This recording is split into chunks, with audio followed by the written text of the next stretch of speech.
Brodes Media.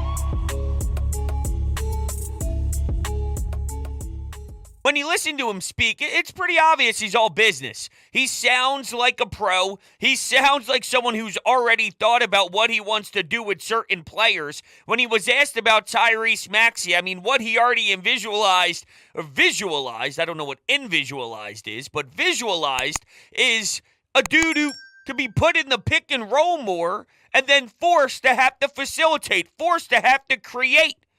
And we need him to be a better ball handler. He's got great speed. He's fantastic with his legs. He can beat you off the bounce. He's got an excellent ability to drive. And even Nick Nurse alluded to this, that there's different layers to it, whether it's a floater, whether it's going all the way to the cup, or his willingness to shoot from behind the arc. But we need him to do more with the rock in his hands. That's with and without James Harden. And I think a great example on how he utilizes the media is how he responded to the question about James Harden. The ball's in his court. He has a decision to make.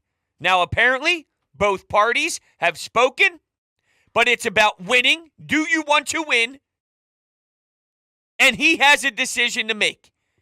There's been a lot of talk about how he utilizes the media for a certain message for players.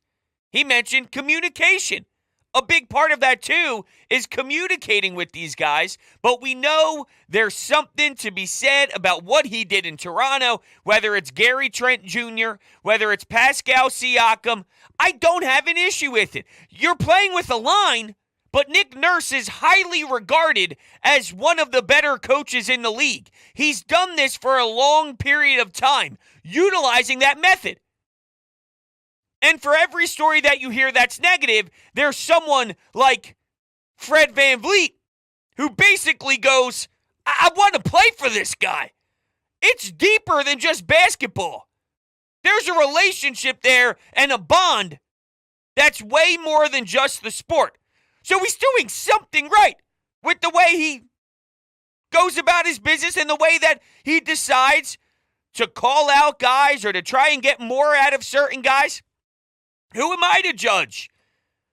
We were stoked when we thought of the possibility of him being on the sidelines.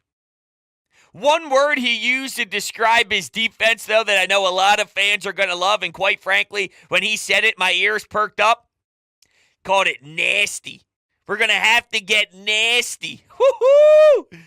Oh, man. The thing is, your backcourt is still probably going to be small. And I don't know what you can do on the defensive end with some of just the liabilities from size. But that's when Nick Nurse gets creative. That's when he gets unique, and he'll throw a bunch of crap out there that you would never even think of in a million years on the floor.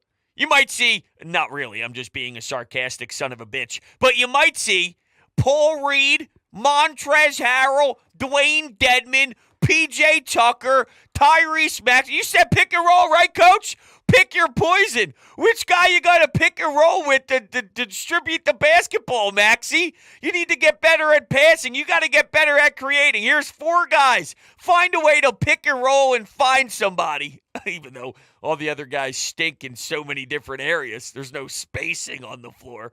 But I'm just saying, you're going to see out-of-the-box stuff. You'll never see that. You'll never see that. You'll never see that, I think. Oh, man. Unreal. We were having some fun, though, because he starts off this presser going, I don't vibrate on the frequency of the past. Did he think about that off the top of his head? Or was that something that he planned out and said, okay, I'm going to find a time to use this because it seems too smooth? Who speaks like that? But maybe that's the difference in his mind. Maybe that's what makes Nick Nurse Nick Nurse. If he does it again in 3, 4, 5 pressers, and there's more statements and more sentences that makes me go, in what world? Nobody who's a normal human uses that type of words. Are you a wordsmith? I asked him about the first thing you do when you walk into a new locker room. The word culture is always smacked around. But what do? We got to set a vision. We got to look at what we have to do to accomplish that vision. Set goals. And he's fully aware of all the noise surrounding the second round. He's like, we got to attack it. We got to be aware of it. We got to go after it. I have a minor fear with that.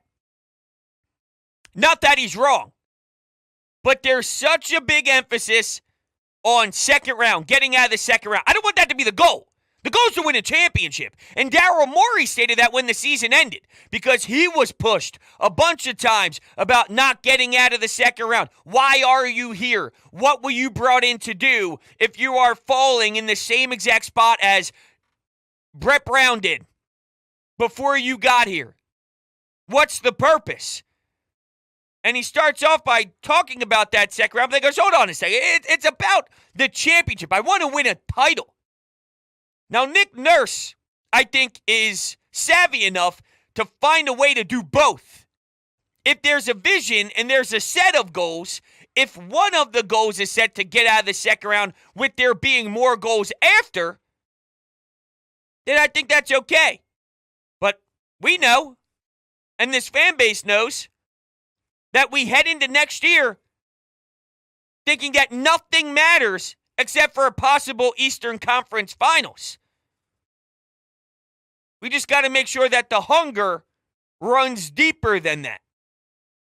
And if there's one man to do that and one man to get everybody to have that mindset, I think it's Nick Nurse. He's a very unique guy. Very interesting. Different cat, but I like it. And you get a sense of, he ain't messing around. This is no joke. His life is basketball. He breathes basketball. He's been thinking about this Sixers team and diving deep into film since he got the job. He already has plans on what he wants to do with Embiid. Get him incorporated even more. Get him adding to his game even more. And I think that there is another jump to take. Because all I know is when I thought he hit his ceiling, there was more to it. And I specifically used that word ceiling when I asked the coach about Tyrese Maxey. What do you think he could be? What do you think his ceiling is? He goes, I don't put ceilings on players. Love that. You're right. Because if there was a ceiling on guys, then I thought Joel Embiid capped out 2 years ago. There's always stuff that you can do to improve.